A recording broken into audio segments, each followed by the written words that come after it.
Hello students, this is computer class 12th Halvasia Vidya Vihar, and today we are going to continue our discussion on Python revision tour chapter 1 जो कि revision है हमारा last year जो 11th class में जो हमने पढ़ा है पाइथन के बारे में कि पाइथन बेसिक्स क्या है, उसमें कौन से डेटा टाइप्स हैं, आपके टोकन कौन से होते हैं, फिर आपकी फ्लो ऑफ कंट्रोल में इफ स्टेटमेंट है, आपकी लूप है, ठीक है। उसके बाद आपके डेटा टाइप है, बेसिक डाटा टाइप जो फंडामेंटल डेटा टाइप हैं, फिर डिराइव्ड डेटा टाइप जो कि आपके लिस्ट, टपल, डिक्शनरी और सेट होता है, जिनमें से आपने सेट नहीं पढ़ा, सेट आपके सिलेबस में नहीं था, तो वही रिवाइज करना है हमें। जो वो रिवीजन, वो पूरा क्लास 11th वाला पूरा पाइथन का जो सिलेबस था वो थोड़ा ब्रीफ में, और ये दो चैप्टर्स में, चैप्टर फर्स्ट और चैप्टर सेकंड, इसमें दिया हुआ है। तो आपका पहला चैप्टर, उसमें सबसे पहला टॉपिक क्या है, टोकन। पाइथन में ये पाइथन का भी पहला टॉपिक है। क्या है टोकन, क्या होता है, basic building block of A Python statement. कोई भी प्रोग्रामिंग आप लैंग्वेज लें, उसकी कोई स्टेटमेंट आप लिखते हैं, जैसे आपने लिखा है a = b+c, तो या b+10 आपने लिखा, कुछ भी लिखा, तो उसमें this statement can be divided into tokens. ये एक टोकन है, ये एक टोकन है, ये एक टोकन है, ये टोकन है और ये टोकन है, और हर टोकन अलग टाइप का हो सकता है या कुछ टोकन सेम टाइप के भी हो सकते हैं। अब टोकन भी कई तरह के हो सकते हैं। टोकन आपके कौन से हो सकते हैं। टोकन क्या हुआ आपका, जो most elementary unit of a programming language, वो क्या होता है, टोकन होता है। अब वो टोकन क्या क्या हो सकते हैं, कीवर्ड हो सकता है, it can be a keyword. अच्छा, token can not be further divided into more units. Keyword हो सकता है, it can be identifier, it can be a literal का मतलब होता है कांस्टेंट, ठीक है। ऑपरेटर हो सकता है या पंचुएटर हो सकता है। कीवर्ड्स आपको पता है कौन से वर्ड्स होते हैं, वो वर्ड जो किसी भी प्रोग्रामिंग लैंग्वेज में फिक्स्ड होते हैं। Fixed words are called keywords. उनका मीनिंग ऑलरेडी पाइथन के इंटरप्रेटर में फिक्स्ड है, आप उनको किसी वेरिएबल के नाम के तौर पे यूज नहीं कर सकते हैं, ठीक है। तो keywords are the fixed word that are already defined over there in Python interpreter. उसके बाद है आइडेंटिफायर। आइडेंटिफायर क्या होते हैं, वेरिएबल्स होते हैं जो आप खुद अपने प्रोग्राम में डिफाइन करते हैं। जैसे आपने लिखा a is not a fixed word, so a is a variable जो आपने डिफाइन किया है, =b वेरिएबल और c वेरिएबल। तो ये आइडेंटिफायर हुआ, ये आइडेंटिफायर हुआ और ये आइडेंटिफायर हुआ। ये क्या है आपका ऑपरेटर है, = असाइनमेंट ऑपरेटर। ये आपका एडिशन ऑपरेटर है, अर्थमेटिक एडिशन, ठीक है। तो आइडेंटिफायर क्या है, वेरिएबल्स हैं जो यूजर खुद डिफाइन कर सकते हैं। उन वेरिएबल को किसी भी टाइप की वैल्यू आप असाइन कर सकते हैं।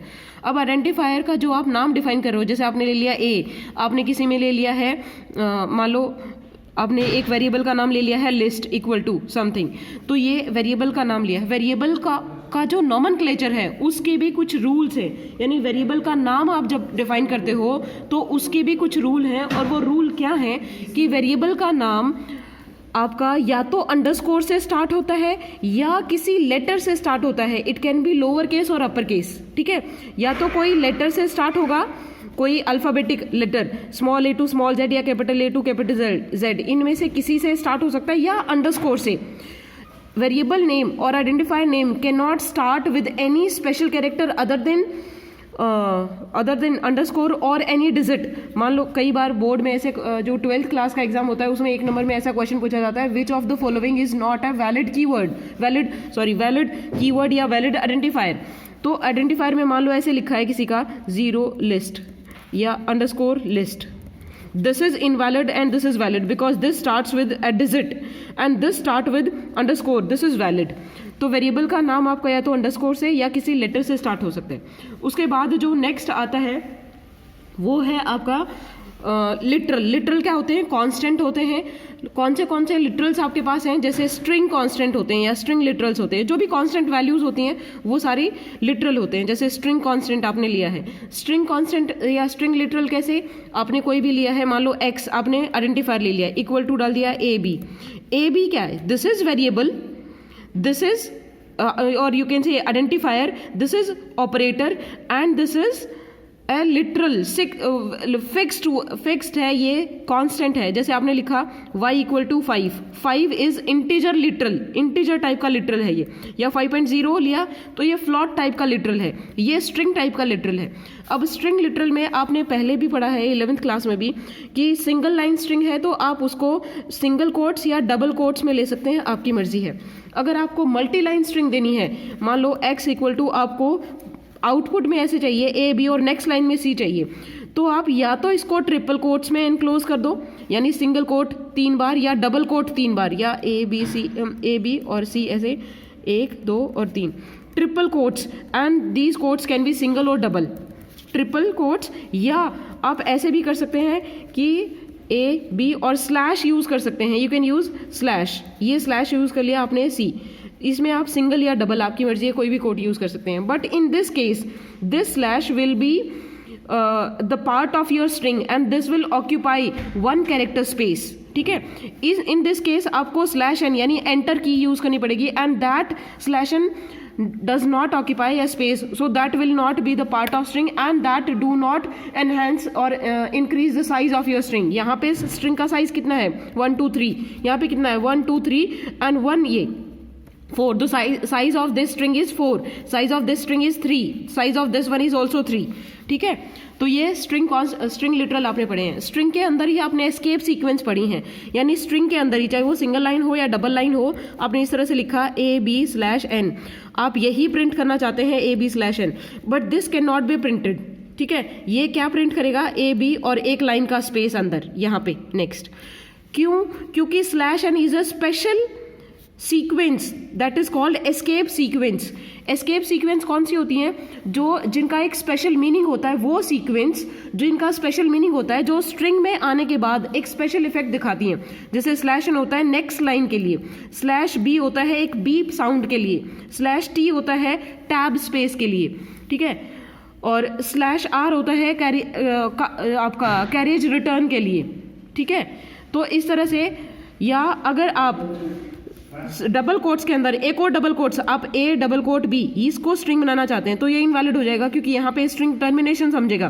तो इसको as a part of string बनाना है तो इसको स्लैश से एक, इससे पहले एक स्लैश लगा दो, तो then this becomes the part of your string. तो इस तरह से आपने स्ट्रिंग लास्ट ईयर भी पढ़ा है, ये वही कॉन्सेप्ट है। उसके बाद आता है आपके न्यूमेरिक लिटरल। न्यूमेरिक लिटरल में आपके आता है इंटीजर। इंटीजर में भी आपके कौन से आता है? डेसिमल, ऑक्टल और हेक्साडेसिमल। हेक्साडेसिमल और जो ऑक्टल लिटरल है वो हमेशा कहाँ से स्टार्ट होते हैं आपके? 0 स्मॉल ओ या 0 कैपिटल ओ, इनसे स्टार्ट होते हैं। कोई भी नंबर अगर 0 ओ से स्टार्ट होता है, चाहे ये कैपिटल हो ओ या स्मॉल हो, तो वो ऑक्टल नंबर होगा। हेक्साडेसिमल 0x या कैपिटल X या 0 स्मॉल x, इससे स्टार्ट होता है हमेशा हेक्साडेसिमल नंबर, ठीक है।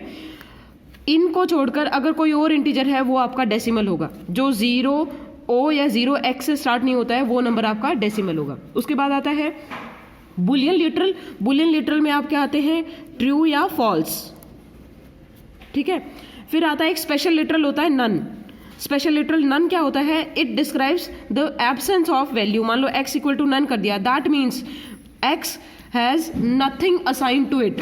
इसके x को कुछ असाइन नहीं कर रखा है, the value of x is absent, ठीक है। उसके बाद नेक्स्ट आते हैं ऑपरेटर। ऑपरेटर आपने पढ़े हैं, अर्थमेटिक ऑपरेटर होते हैं जैसे प्लस, माइनस, डिवीजन, मल्टीप्लिकेशन, ये आपका रिमाइंडर ऑपरेटर है, ये डबल, ये जो होता है ये भी आपका फ्लोर डिवीजन, ठीक है। ये आपका पावर ऑपरेटर होता है, मान लो a, इसका मतलब होता है a रेज्ड पावर b। ये सारे अर्थमेटिक ऑपरेटर हैं। उसके बाद आता है बिटवाइज ऑपरेटर, जैसे बिटवाइज एंड, बिटवाइज और, बिटवाइज नॉट। ये बिट बाय बिट बिट्स का, जैसे एक ऑपरेटर आपने लिया है 101, दूसरा आपने लिया 001, तो ये सॉरी ऑपरेंड, तो इनमें बिटवाइज ऑपरेंड क्या करेगा? बिटवाइज ऑपरेटर कॉरिस्पॉन्डिंग बिट्स के बीच में, मान लो बिटवाइज एंड लिया है तो इन दोनों का एंड, इन दोनों का एंड, इन दोनों का एंड, इस तरह से। शिफ्ट ऑपरेटर होते हैं लेफ्ट शिफ्ट और right shift. Left shift operator क्या होता है? बिट्स को लेफ्ट एक एक करके लेफ्ट में शिफ्ट कर देता है। राइट शिफ्ट सारे बिट्स को एक एक करके राइट में शिफ्ट कर देता है। आइडेंटिटी ऑपरेटर इज और नॉट, इज नॉट, जैसे इज और आइडेंटिटी ऑपरेटर इज और इज नॉट, जैसे is digit, is alpha numeric या इज नॉट डिजिट, इस तरह से ये इज या नॉट, इज नॉट ये बताता है जैसे आइडेंटिटी, अगर येस और नो, ठीक है। उसके बाद आता है आपका रिलेशनल ऑपरेटर, जैसे less than, greater than, less than equal to, greater than equal to, not equal to. Logical operator होते हैं, लॉजिकल एंड और, जो कंडीशंस में लगते हैं, this condition and this condition और दिस कंडीशन। उसके बाद मेंबरशिप ऑपरेटर होते हैं, इन, नॉट इन, जैसे लिस्ट या टपल में हमने देखा है मेंबरशिप ऑपरेटर। उसके बाद आते हैं आपके arithmetic assignment operator. Arithmetic assignment operator कैसे, जैसे आपने लिखा a equal to a plus 1, इसको ऐसे भी लिख सकते हैं a प्लस इक्वल टू 1। इसका मतलब क्या होता है कि a equal to a plus 1, ठीक है। ऐसे ही ये minus equal to, divide equal to, multiply equal to, ये अर्थमेटिक असाइनमेंट ऑपरेटर होते हैं। तो ये आपने ऑपरेटर्स पढ़े हैं। उसके बाद पंचुएटर्स होते हैं। पंचुएटर जैसे ये टपल, ये पैरेंथेसिस हम टपल के लिए यूज़ करते हैं, या कोई कई स्टेटमेंट्स को बाउंड करने के लिए यूज़ करते हैं। जैसे ये आप लिस्ट के लिए यूज़ करते हैं, ये कॉलन है, ये आप कोई ब्लॉक ऑफ स्टेटमेंट जहाँ से स्टार्ट हो रहा है वहाँ पे यूज़ करते हैं, जैसे फॉर लूप या वाइल लूप या इफ स्टेटमेंट जहाँ स्टार्ट होती है वहाँ पे यूज़ करते हैं। तो ये पंचुएटर्स होते हैं, ठीक है। उसके बाद नेक्स्ट आता है वेरिएबल एंड असाइनमेंट। वेरिएबल्स को किस तरह से आप वैल्यूज असाइन कर सकते हैं और मल्टीपल असाइनमेंट आप कैसे कर सकते हैं। आप कोई भी वेरिएबल है उसको आप डिफाइन नहीं करते, डिक्लेयर नहीं करते, सीधा उसमें वैल्यू डिफाइन करते हैं, सीधा उसको वैल्यू असाइन करते हैं, और जिस भी टाइप की वैल्यू असाइन करते हैं वो उसी टाइप का वेरिएबल बन जाता है। यहाँ डायनामिक टाइपिंग होती है। डायनामिक टाइपिंग का मतलब क्या होता है कि जैसे ही आपने वैल्यू असाइन की वो वेरिएबल उसी टाइप का वेरिएबल बन जाता है। अब x हमारा इंटीजर टाइप का है, क्योंकि ये इंटीजर टाइप की वैल्यू को x, यहाँ पे वेरिएबल क्या होते हैं, पाइथन में वेरिएबल्स होते हैं लेबल टाइप ऑफ, लेबल के जैसे होते हैं जो किसी भी वैल्यू को पॉइंट करते हैं। x is pointing to 100 which is integer, तो x हमारा इंटीजर वेरिएबल हो गया। तभी मैंने कर दिया x इक्वल टू ABC, तो x मेरा स्ट्रिंग टाइप का हो गया। फिर क्या कर दिया x इक्वल टू 5.0, तो x मेरा फ्लोट टाइप का हो गया। तो type of x or type of a variable depends on the value you are assigning, and you can assign multiple type of value to same variable within a same program. तो यहाँ पे जो variable का type है that is dynamic, that depends on the value that you assign to it. ठीक है, static type नहीं है बाकी लैंग्वेजेस की तरह कि आपने एक बार उसका टाइप डिफाइन कर दिया वही टाइप फिक्स रहेगा, नहीं। You can change the type of that variable bye assigning different type of value, ठीक है। उसके बाद आता है मल्टीपल असाइनमेंट। कैसे करते हैं आप, मल्टीपल वेरिएबल्स को सेम वैल्यू असाइन करनी हो, जैसे x equal to y equal to z equal to 0, इस तरह से आप कर सकते हैं।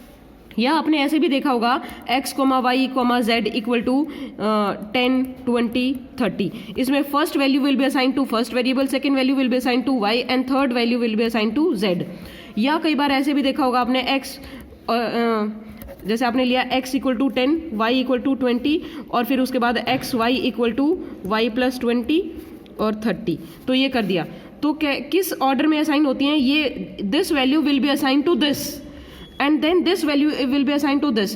पहले क्या होगा, first of all the right side of this assignment will be evaluated. Right side ये क्या है 30, ये तो इवेलुएटेड ही है, और इसकी राइट साइड क्या है y plus 30, y plus 20, y की वैल्यू है 20, ठीक है।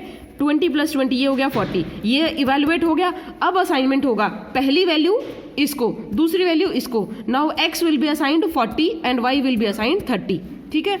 तो इस तरह से ये वैल्यूएशन होता है। उसके बाद होता है सिंपल इनपुट एंड आउटपुट। आपको पता है यूजर से इनपुट लेते हैं कीबोर्ड के थ्रू, तो उसके लिए हम इनपुट फंक्शन यूज करते हैं। यहाँ जो भी आप दोगे वो आउटपुट स्क्रीन पे प्रिंट आपको दिखेगा, और उसके बाद कीबोर्ड से जो भी एंटर करोगे वो इनपुट फंक्शन लेके और स्ट्रिंग फॉर्म में रिटर्न कर देगा। यानी रिटर्न टाइप इसका क्या है, किस फॉर्मेट में रिटर्न करता है, स्ट्रिंग फॉर्म में। अगर आपको वो न्यूमर, मान लो आप कोई नंबर एंटर करवा रहे हैं, वो भी स्ट्रिंग फॉर्म में ही आएगा। अगर आपको उसको इंटीजर में कन्वर्ट करना है तो आपको इसको टाइप कास्ट करना पड़ेगा। इस तरह से आपने इनपुट लिया यूजर से और उसको इंट में कन्वर्ट कर लिया, फिर आपने असाइन किया, ठीक है। और उसके बाद नेक्स्ट यह आता है आपका प्रिंट फंक्शन। प्रिंट फंक्शन आप किस लिए यूज करते हैं, आउटपुट मॉनिटर पे दिखाने के लिए या आउटपुट स्क्रीन पे, यानी प्रोग्राम से लेकर और आउटपुट देने के लिए आप प्रिंट है वो फंक्शन यूज़ करते हैं। प्रिंट फंक्शन है वो, उसमें आप कितने भी आर्ग्यूमेंट दे सकते हैं, but all the argument should be comma separated. अगर आप इसके अंदर स्ट्रिंग में कुछ देते हैं, that will be printed on your monitor as it is, ये एज इट इज़ आ जाएगा। या आपने यहाँ पे एक्स ऐसे दिया है तो इसकी वैल्यू प्रिंट होती है, ठीक है।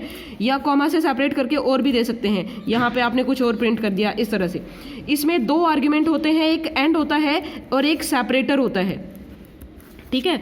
इनकी डिफॉल्ट वैल्यू क्या होती है? एंड की होती है स्लैश एन और सेपरेटर की होती है स्पेस। क्या मतलब होता है कि ये अगर प्रिंट में आप एक से ज़्यादा वैल्यू दे रहे हैं, यहाँ पे एक से ज़्यादा आर्ग्यूमेंट दे रहे हैं, तो उनमें सेपरेटर होगा स्पेस।